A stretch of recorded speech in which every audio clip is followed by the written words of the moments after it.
I've been working on this recipe for air fryer mushrooms for months and months and months. And I finally got the secret technique that is going to change the way that you air fry your mushrooms. I promise you they're delicious, and I'm going to show you exactly how to do it. Welcome to the Salt and Pepper, where we cook for real life using real food and we keep it real simple. And today I'm super excited to share with you a recipe and technique, because it's more of a technique for air frying breaded mushrooms. You know, the kind that you can get at takeout. Like every time I would get a cheesesteak, I would see if they had the breaded fried mushrooms on the menu and I would get them, and oh my gosh, they're so delicious. But I couldn't replicate them in the air fryer. They just weren't working out. The breading was falling off. They weren't as crispy. The mushrooms were overcooked, undercooked, a ton of different things. But I stuck to it. I kept practicing. I kept trying new things. And I finally came up with a technique that works beautifully. And it is really easy to do. But there are some tips that you need to know. So I'm going to go over those in this video. I'm going to use the Ninja Foodi air fryer. This is the 6.5 quart. You could use your 8 quart or even the 5 quart. It's going to work the same. I'm also going to throw some into a few other air fryers that I have to kind of make sure that they're all going to cook at the same time. Because I know you all don't have the Ninja Foodi pressure cooker and air crisper, but most people have an air fryer. And I want to make sure that this recipe will work for you too. So I'm going to give you my tips and suggestions on different temperatures. I'm going to do that though in the written post. So be sure to check out the recipe link below in the video description so you can get all that information to make perfectly breaded fried mushrooms. All right, so first thing we're going to start off with is talk about the mushrooms. I have about 8.5 ounces. I can do up to 24 mushrooms depending on their size with this one recipe. So you can make as few or as many as you want. No problems there at all.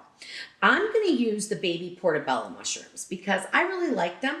But I've tried the recipe with plain white button mushrooms. It works exactly the same time, same technique, same everything. So use whatever mushrooms that you love. If you wanted to do larger mushrooms, you're probably going to have to increase your time a little bit. But I would say probably from 10 minutes to 15 minutes or 12 to 15 minutes. So use your judgment there, because the idea is to get the mushrooms perfectly cooked, but not overcooked, while the breading gets nice and crispy. All right, so those are the mushrooms I'm using. Now, for the special, I call it secret technique, but it's not really that secret because I did this on my chicken nugget video as well, and it's using a wet batter in combination with breadcrumbs. But that wasn't good enough for breaded mushrooms. They still leaked out their juice. The breading got all soggy, and it was a mess. I was so unhappy, let me tell you. But then I thought, well, if I need something to absorb the liquid that's coming out of the mushrooms as they cook, what can I do? I can toss them in a little bit of flour.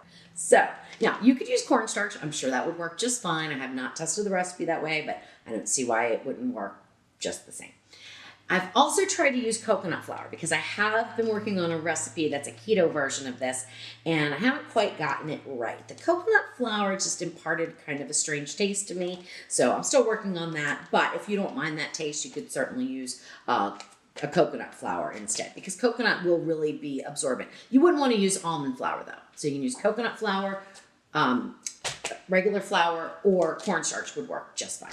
All right, so that's the first thing I'm going to do, and I'm probably going to, put about 5 to 6 mushrooms in the bag and just let them get coated in there.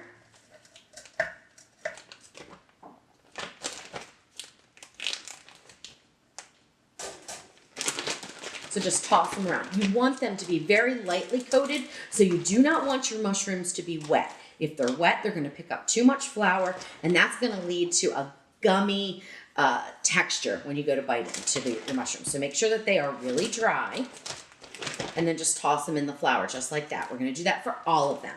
But in the meantime, we're going to make up our wet batter. Now this is probably the most important part of the entire recipe, and there are a few tips and techniques for getting this part right. First thing is use cold ingredients. So use cold water and a cold egg. You want them straight out of the refrigerator. If you're using tap water, which is fine to do, put a little ice cube in it. Just make sure it's really super cold. This sort of mimics like a tempura batter. And so we want cold ingredients because if the ingredients are warm, they do not adhere to the mushrooms as well. So it's very important. So I'm putting in 1/2 cup of cold water, 1 large egg. That is cold as well. I can't say that enough times because it really matters. And you'll see if I take too long to to batter up my mushrooms, you'll see that it does not adhere as it warms up. All right, now you can whisk this up, no problems whatsoever. You just want to whisk it enough so that the egg is completely incorporated with the water. But then after this, you do not whisk. It is a special little process for getting the flour incorporated, and it's really important because you don't want to develop the gluten in the flour.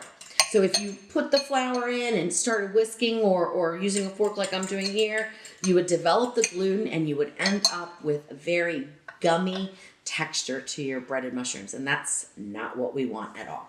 So we also have to use a little sifter. I know that's kind of a pain, but it really helps because you don't want large globs of the flour in there because they're just gonna stay in little globs and you don't want that. So I'm gonna use 3/4 cup of flour, but listen guys, this is not so much about the amount of ingredients as it is the end consistency. So there are multiple factors that will change this. How big your egg was. Were you heavy on your 1/2 cup of water? Or did you go too light on your 1/2 cup of water? But don't worry about it because we can fix anything. So if it's too thick, you add a little more water. If it's too thin, you add a little more flour.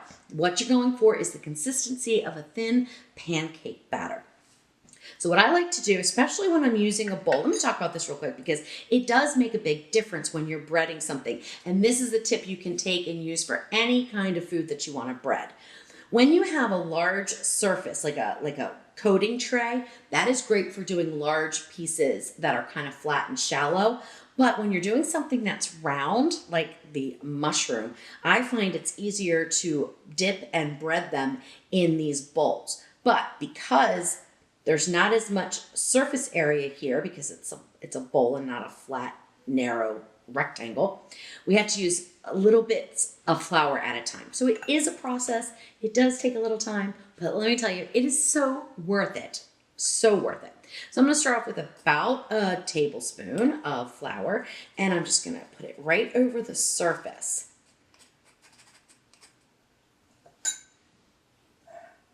So kind of try to get it all over the top.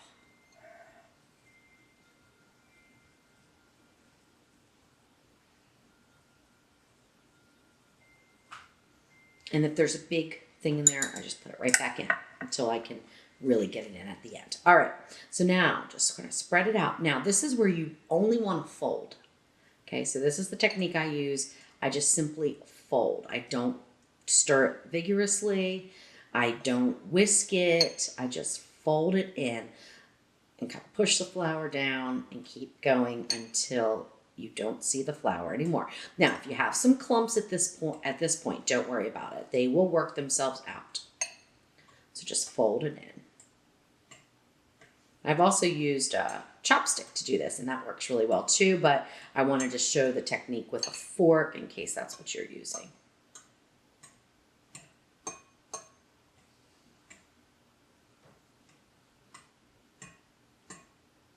So humidity in the flour makes a difference too. I noticed that yesterday when I did another test batch of these, I had to add more water than I ever have before, and it was because there was so much moisture in my flour. So there's tons of variables to think about, but I don't want you to worry about them. I just want you to get to the right consistency and you will be perfectly fine. All right, so see, I still have some clumps. No worries. I am not going to worry about it. I'm just going to keep putting in a tablespoon at a time and keep doing that motion of mixing it in.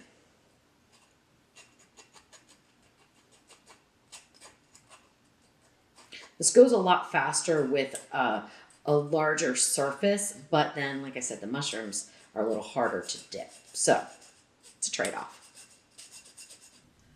All right, so 3/4 of the cup of flour is in. Now let me just mix up the rest of it. Looked like it was getting a little thick, so I won't be surprised if I have to add a little bit of water today. But I wanted to put the entire 3/4 cup of flour in there so I know that we have enough volume of the batter to coat. So I recommend doing that. And then when you see it, if it's too thick like this, you're gonna add a little bit of water. So let me just keep going and make sure all the pieces of flour that I can see are incorporated. And if there's some little chunks, don't worry about it. Some little clumps, I mean, don't worry about that. All right, see, yeah, okay, so this is too thick. This is like a thick pancake batter, and we want to thin it out a little bit because if it's thick like this, it's going to really hold on to the mushroom too much, and you're going to end up with a thick coating, and that isn't what we want. So I'm going to add in just about a tablespoon. So, really go with a little bit. You could even start out with a teaspoon if you wanted to. And then do the same thing. Just fold that water in until we get the right consistency for the batter, which I will show you what that is. It's getting close.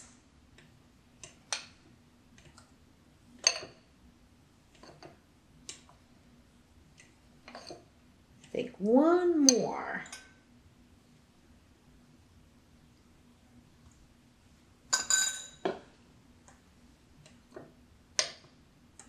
You can see most of the flour lumps are gone. In fact, I'm not really seeing any right now. And I did not whisk it. I just kept folding it in. If I saw larger pieces of clump flour, I would press it with my fork to kind of get it to break up some. But this works really well. It just takes a little time. All right, that is what we want to see. See how it's just dripping right off of my fork here, like a thin pancake batter. That looks perfect. So I had to add 2 tablespoons of extra water. No problems. Okay, so that part is done. Now I'm going to set this to the side and I'm going to leave the fork in because I use 2 forks for breading, and I'll show you why. You could use your hands, but I don't like to get them all messy like that. So I use 2 different forks and it works pretty well. Now we're going to be getting into the air fryer pretty soon. So I'm going to start to preheat it. What I like to do is to preheat on broil. And I have the basket in, okay? So I like to preheat with whatever I'm cooking on. So no matter what kind of air fryer you have, I mean, a lot of them, I think you keep the basket in while they preheat. So do that, and always preheat your air fryer, and even preheat an air fryer oven like I have back there, and do it for a full 10 minutes when you want to air crisp or air fry. Super important because like there's an air fryer oven that I have that it says it's a 30-second preheat. I think this one's a 90-second preheat. It is not going to get the inside of the oven or air fryer hot enough to really start to crisp up that outer coating of the breading. And we want to get it into a very hot environment. So always preheat. Super important when you're air frying things that are breaded anyway. I mean, there's other times you don't have to, but as a rule of thumb, I always preheat. And I preheat on the highest setting. So on the Ninja Foodi, that is the broil function. On your air fryer, if you only have an air fry function, just go up as hot as it will go and you'll be fine. All right, so I have 1 cup of plain breadcrumbs here. Now, I have tried the recipe with panko. I've tried the recipe with half breadcrumbs, half panko. I like the texture of just the breadcrumbs. This is going to get you as close to those fried mushrooms that are deep fried as you can get really in an air fryer. So I recommend using plain breadcrumbs in this recipe and not panko, but either works. This is just a little bit better in my opinion. And I use plain, but you don't have to. You could use seasoned breadcrumbs if you prefer. Just know that they're going to impart that seasoning into your fried mushrooms. To this, I'm going to add 1 teaspoon of fine grind sea salt, which is different than table salt. So if you're using table salt, use a half of that, okay? So it's not too salty. And then I'm using 1/2 of a teaspoon of onion powder. And that's the only seasoning I'm putting into my mushrooms, okay? Because I want to taste the mushroom flavor. You can go crazy with this. You can make them spicy by adding cayenne or chipotle. You can do anything that you want. In fact, you could add some hot sauce to the wet batter too if you wanted to. I mean, no problems. I'm doing this recipe very basic. You really get the flavor of the mushroom, and that's what I wanted, but feel free to adjust in any way you want. What I do recommend, if you're not sure about how much spice to put in half of what you think you might want to put in, and go ahead and test one of the mushrooms out. So get it into the wet batter, into the breadcrumbs, and into the air fryer, and just do one. And then you can taste it and determine, do I need more seasoning or is it good, okay? Because it's much easier to add seasoning than it is to try to add the breadcrumbs and get it right, okay? All right, now with another fork, I'm just gonna take this and just mix everything up really well so that I know my seasonings are mixed in. And that's it.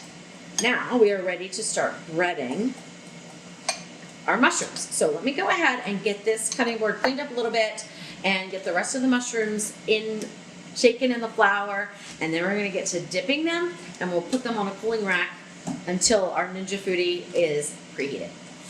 All right, so once I coated all of the mushrooms with the flour, I put them back into this colander, and that's because I want to go ahead and shake off any extra flour. So just go ahead and bang it down a little bit, move them around, because we don't want them to be heavily coated. We just want them to be lightly coated with the flour. That looks pretty good. Okay, some have a little more flour, some have less, no big deal, don't worry about it. All right, here we go. So now pick them up. That's like the perfect amount of coating. It's uniform, but there's no big clumps on there. All right, now I'm gonna dump it in to the liquid mixture, and this is why I use 2 forks. I put the batter over top. I know, like, I'm making this seem like it's complicated. It's not complicated, I promise. But these are little tricks that I've learned along the way, and they really make a huge difference, in my opinion.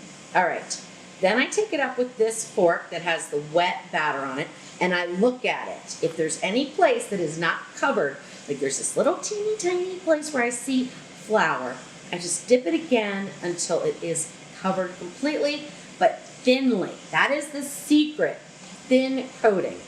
Then I take it over here and I dump it upside down. Now, if there's a little bit, like I just got off with my fork, I just sort of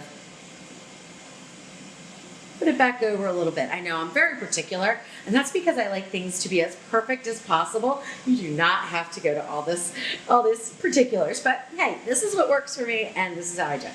All right, and then I just take it and I put the breadcrumbs over top.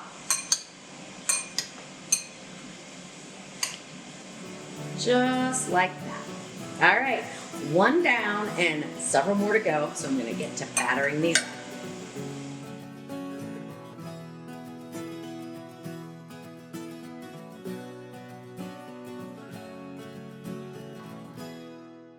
All right, so I have 15 mushrooms done. This recipe will make about 24 mushrooms, obviously depending on size. You can see I have a lot of batter left and the breading left, so definitely you could keep going. But I would have to open up a new pack of mushrooms, and this is fine for Jeff and I. In fact, it's more than fine. We'll never eat them all. So I'm gonna go ahead and, even though this is already preheated, I'm gonna preheat it a little bit longer because I also wanna make a few of these in the XL oven back there and my Ninja Foodi grill, and I might pull out my dual basket air fryer too and pop a few in there because I wanna see what the differences are. All right, so we're just about done with the 10-minute broil preheat on the Ninja Foodi, and I'm gonna pop, I think 8 to 10 will fit depending on the size again. So I'm gonna pop those in and get those started, and then we're gonna air crisp on 325 degrees for 10 minutes. And you do not need to flip. That's exciting, and it's also very difficult for me because I am a food flipper. I love to flip. If you flip, it's fine. If you don't flip, it's fine. All right.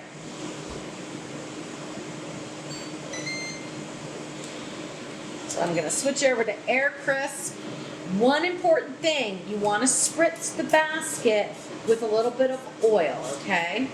And that is just gonna help get the bottoms of the mushrooms nice and crispy. And then you can pick them up now. If there's any bigger pieces, you can pluck them off. And then I just set them in the basket. I use my hands and not tongs for this part, and I'm just careful that I don't burn myself, because I find the tongs, you can actually pull off the breading a little bit. Now I'm doing a variety of sizes in here, so I'm gonna test a few out. So a nice big one like this one, and then a smaller one.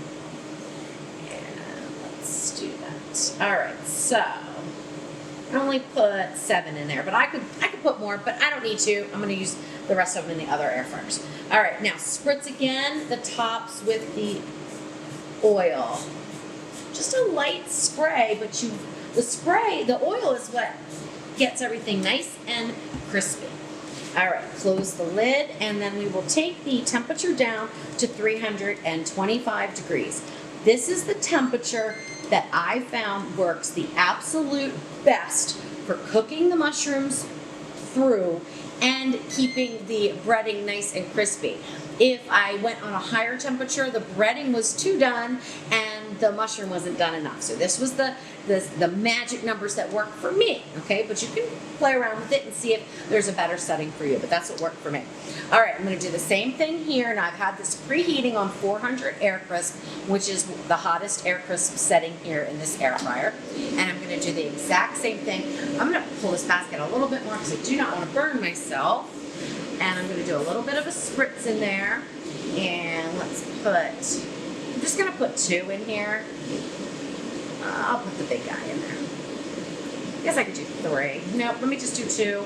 And then I'll put more in the oven. Oh, I almost forgot to spritz the top.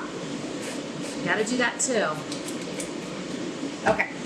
Now most of the oil falls down below, so no worries. It's not that much oil on there.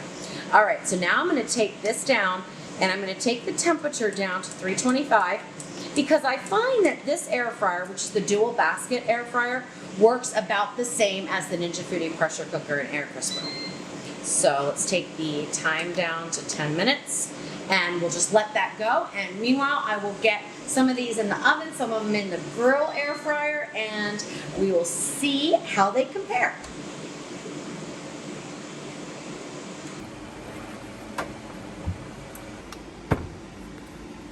All right, so it's been about 5 minutes. Now I'm gonna take a look and see what's going on. You really don't have to, but I'm kind of nosy and I like to look at my food as it's cooking, make sure that everything is looking good, and they really are looking good. I don't wanna flip, but I wanna flip. And the reason why I wanna flip is because I'm seeing this one little area on the side here where the oil didn't quite get to, so I wanna give an extra little spritz. So I'm gonna go ahead and flip mine. You can also see that the bottoms get a lot browner than the tops. So by flipping, you do get a little bit more even browning, but it's not necessary, okay? But I can't resist, seriously. All right, so now I'm just gonna give another little spritz here. Oh, they're looking so good. All right, so we're all done here. Oh my gosh, they look so good. And now I'm just gonna pull them out and put them right onto a cooling rack. Now, I really recommend having a cooling rack or something that has holes in it. You could even just pull the basket out and let them sit in there to kind of cool a little bit before you serve them.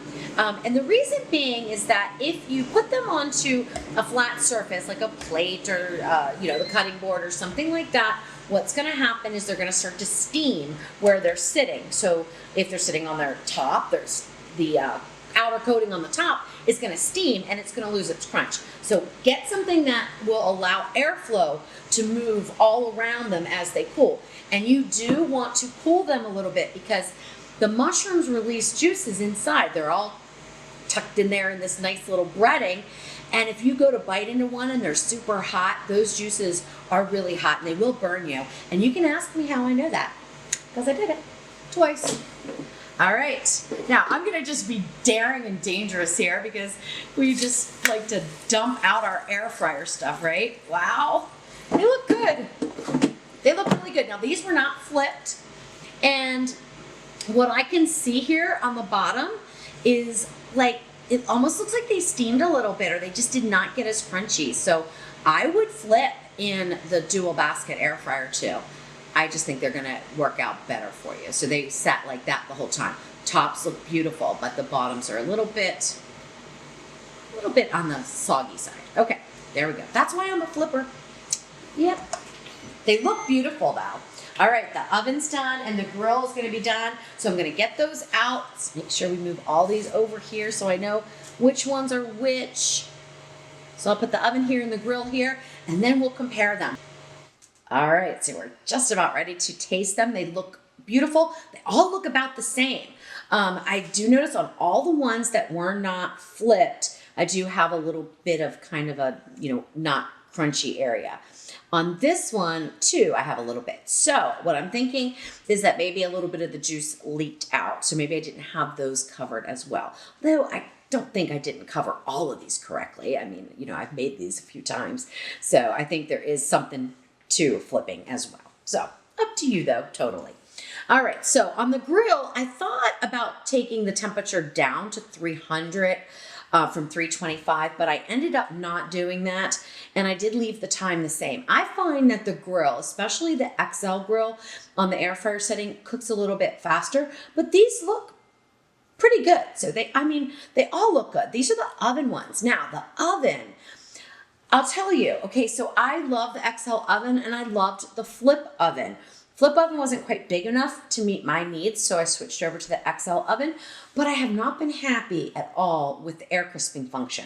And then it occurred to me that I wasn't making the right adjustments in the air fry oven, especially the XL, which is much bigger. And the reason why I love it is because it is much bigger. But with a bigger space, we have more heat loss. And more heat loss means that our food isn't absorbing the heat like it would in a smaller appliance. So I thought, why don't I go up on the temperature? And that's exactly what I did. So I preheated. I didn't pay any attention to that 90-second preheat. I preheated for a full 10 minutes on the highest air crisp setting, which is 450 degrees, I believe, on the XL oven.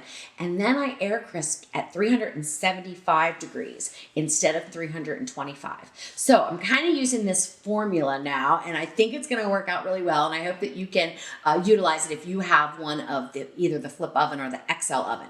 So from going from an oven temperature to the flip oven or even the XL oven, we decrease the temperature because it's a convection oven. So we usually take it down by 50 degrees. So when I have an air fry setting that works perfectly in a smaller appliance, in the XL oven, I'm increasing the temperature by 50 degrees, and I think I'm getting pretty good results based on this. And then on the flip oven, I would go up 25 degrees because it is bigger, but it's not as big as the XL. All right, I hope that makes sense. Now let's get to tasting these. All right. Ooh, I'm so excited. So what I want to do is do a small one here. They are so crunchy. And I'm going to dip it in some marinara. Oh my goodness.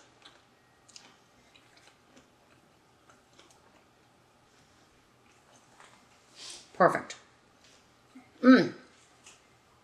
Absolutely delicious. It's crunchy. Now, the breading is very mildly flavored, so if you want to season it up, please be my guest. But you can really taste the mushroom. Even though it's really small, it's perfectly cooked, so that's a good thing.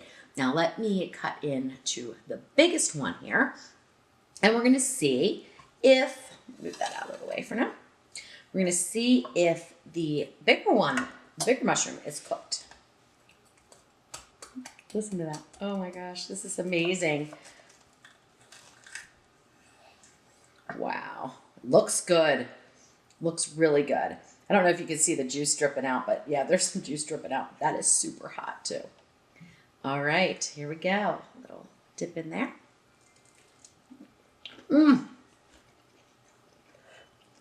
Perfect. I love when that happens. So no matter what size your mushroom, unless they're really huge. 10 minutes, 325, perfect for the Ninja Foodi. All right. Now I'm going to go to the XL oven. But this seems like it did really a nice job increasing that temperature. Looks good inside. It looks like everything's cooked. Perfect. Now I'm going to dip this one in yum yum sauce.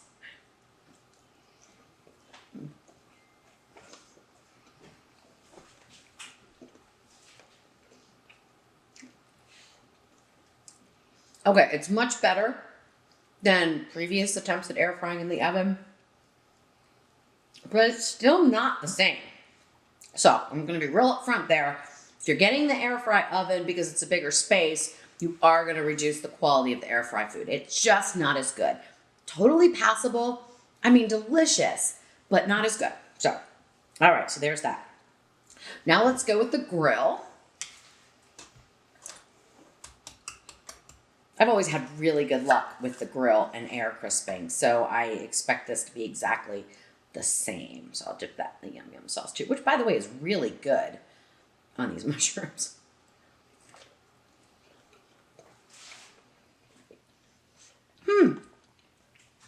So far the Ninja Foodi still wins, but in fact, this time the grill and the oven are neck and neck. That's really interesting. Usually, that's not the case. The mushrooms, though, across the board are cooked perfectly, so I'm not worried about that. And they're really close. Best, Thai. Now let's try whichever one, doesn't really matter. This is the dual basket.